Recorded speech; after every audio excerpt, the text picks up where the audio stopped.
दोस्तों, voice of industry भी पारां आवा सभिनी खे भलीकार। आहियां अवां जो पंहिंजो अली नवाज़ आरी साहब। दोस्तों, अॼु असां हिकु नंढड़ो प्रोग्राम पेश करे रहिया आहियूं मियां ग़ुलाम शाह कलोड़े जे मुक़बरे बाबति। मियां ग़ुलाम शाह कलोड़ो सिंध जो हाकारो हुकुमरान थी गुज़रियो आहे।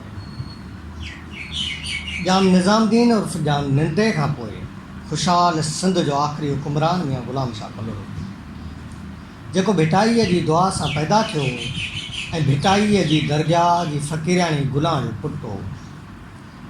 गुलां खे लतीफ़ साईं दुआ ॾिनी हुई त तुंहिंजे पेट मां हिकिड़ो गुल पैदा थींदो जेको सिंध जो हुकुमरान बणिबो। जून 1757 ईस्वी में मियां ग़ुलाम शाह कलोड़ो सिंध जो हाकम बणियो ऐं पंहिंजी हिम्मत, बहादुरी, जुरत ऐं हिकमत अमलीअ सां सॼी सिंध खे गॾाए हिकु कयो। मियां ग़ुलाम शाह कच्छ खे फ़तह करे सिंध सां मिलायो ऐं कच्छ जे राजा जी धीअ सां शादी कया, जंहिंखे सिंध राणीअ जो लक़ब ॾिना। सिंध जे क़ौमी ॾाहे ऐं दानिश्वर अब्दुल वाहिद आरी सर लिखियो आहे त ग़ुलाम शाह जंहिं सिंध जी आज़ादी ऐं आबादीअ लाइ विढ़ंदे कॾहिं बि घोड़े जी पुठीअ तां हनूं कोन लाथो। मियां ग़ुलाम शाह हिकमत अमलीअ जो वॾो माहिर हो। 22 सेप्टेम्बर 1758 ईस्वी ते अंग्रेज़नि खे सिंध में वापारी कोठी खोलण जी इजाज़त ॾिनी, जंहिंखे बाद में संदसि पुटु मियां सरफराज़ बंदि करे छॾियो। मार्च 1769 ईस्वी में गंजे टकर ते हिकु आलीशान पको क़िलो ठाराए हैदराबाद जे नाले सां हिकु नओं शहर ॼायो, जंहिंखे पंहिंजो दारुल हुकूमत बणाया ऐं हैदराबाद हिन वक़्तु सिंध जे निहायती तारीख़ी ख़ूबसूरत शहरनि में हिकिड़ो शहर जेको सॾिजे थो, बल्कि सिंध जा माण्हू हैदराबाद खे सिंध जी दिलि सॾींदा आहिनि। पके क़िले जी भर में कचो क़िलो बि ठारायई जेको दिफ़ाई क़िलो आहे। जेतोणीकि कचे क़िले जे हवाले सां मोहक़िक़नि जा मुख़्तलिफ़ राया आहिनि। किन जो चवणु आहे त कचो क़िलो अॻु जो ठहियलु आहे जेको मियां ग़ुलाम शाह ॾारायो हो, छो त उहो पके क़िले खां वॾो हो। अक़ली दलील इन ॻाल्हि खे क़बूलु करण लाइ हरगिज़ तयारु न आहे, छो त जेकॾहिं पको क़िलो ठहियो ई बाद में हो त उनखे कचे क़िले खां वॾो ठाराए पई सघियो, छाकाणि जो उहो हुकुमरान हो। हुन लाइ इहो को वॾो मसइलो ई कोन हो। मियां ग़ुलाम शाह शाह साईंअ जो वॾो अक़ीदतमंद हो ऐं शाह साईं जो रोज़ो बि ग़ुलाम शाह ठारायो हो।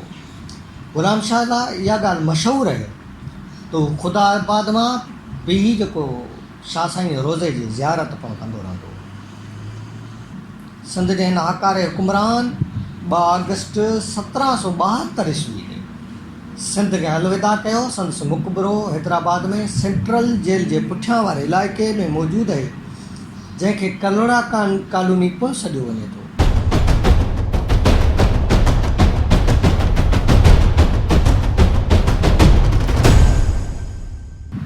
असां हिन वक़्तु संदसि मुक़बरे ते बीठा आहियूं।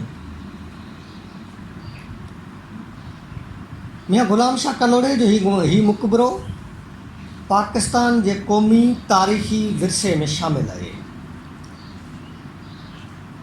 हीउ मुक़बरो 56 बाय 56 फुट वेकिरो ऐं 36 फुट ऊचो आहे। संदसि मज़ार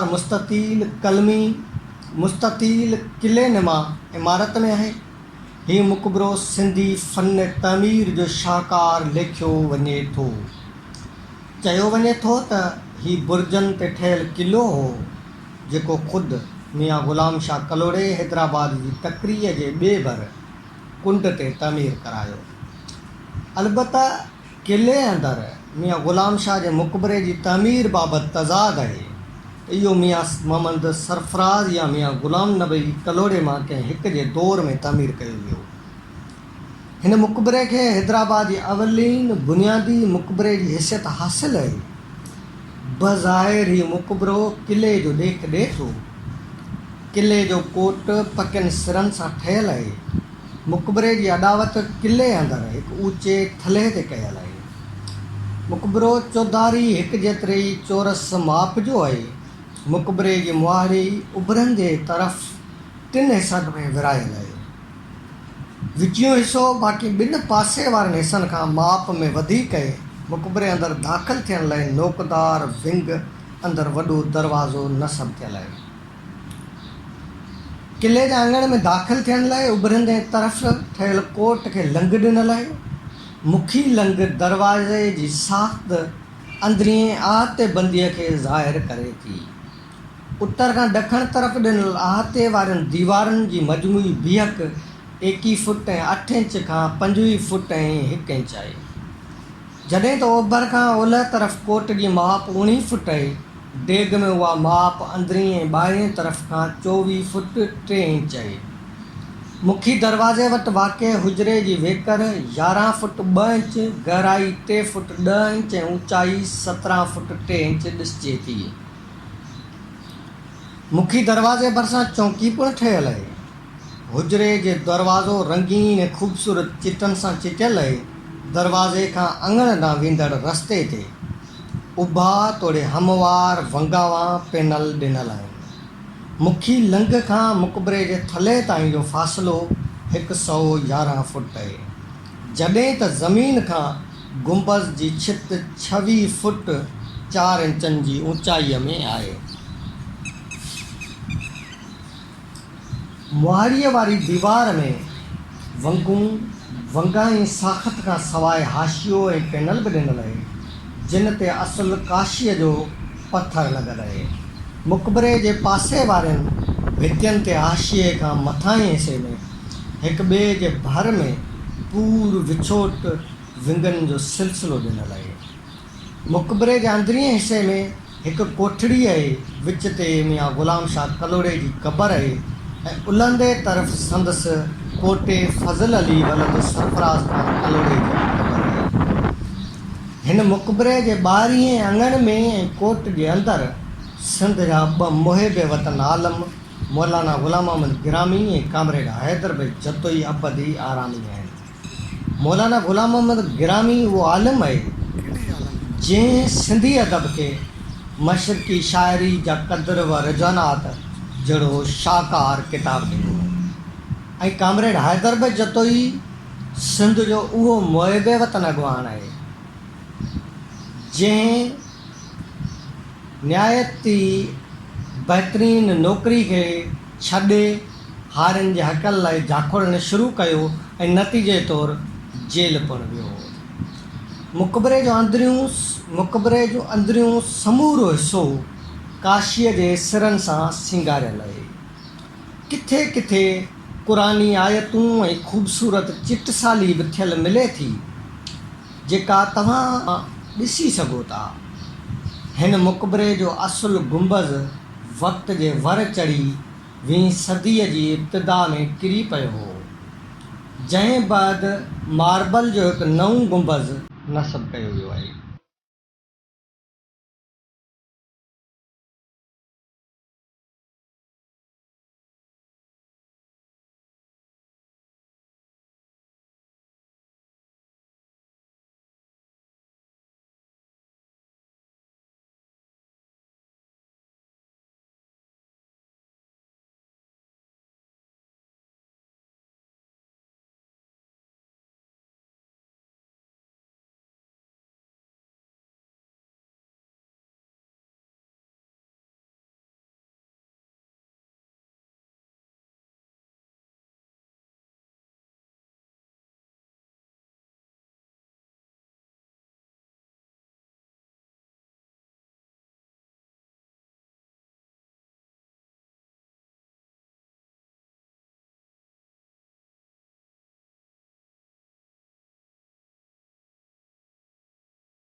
उन गुंबज़ जे अंदरीं हिसे में बि क़ुरानी आयतूं ऐं चिटसाली थियल ॾिसिजे थी।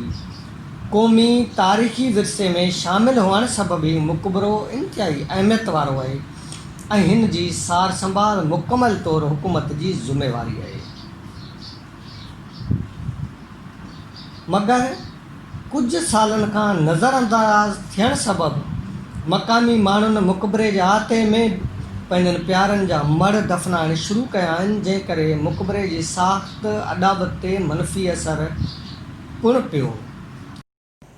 जेतोणीकि 2015 ईस्वी खां एंडोमेंट फंड ट्रस्ट जे तावन सां ग़ुलाम शाह कलोड़े जे मुक़बरे ते कमु शुरू कयो वियो आहे ऐं 2015 ईस्वी में जनाब अब्दुल हमीद आख़ूंद ग़ुलाम शाह कलोड़े जे मुक़बरे ते हिकिड़ी गॾिजाणी कोठाई हुई, जंहिं में सिंध खां अलावा ॿाहिरिनि मुल्कनि जा आर्कियालॉजी माहिर पिणु शामिलु थिया हुआ।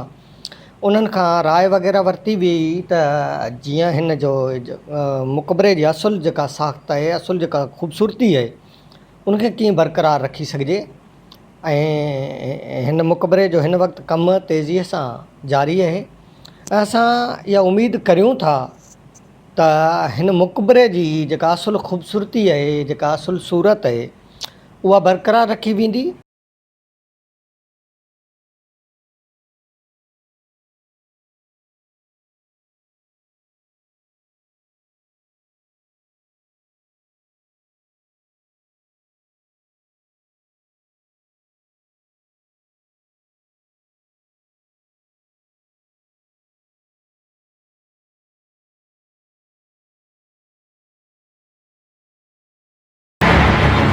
हिन मुक़बरे जे जेका चौदीवारी आहे, जेको कोट आहे, उनजो जेको ॿाहिरियों जेको अङण आहे, उन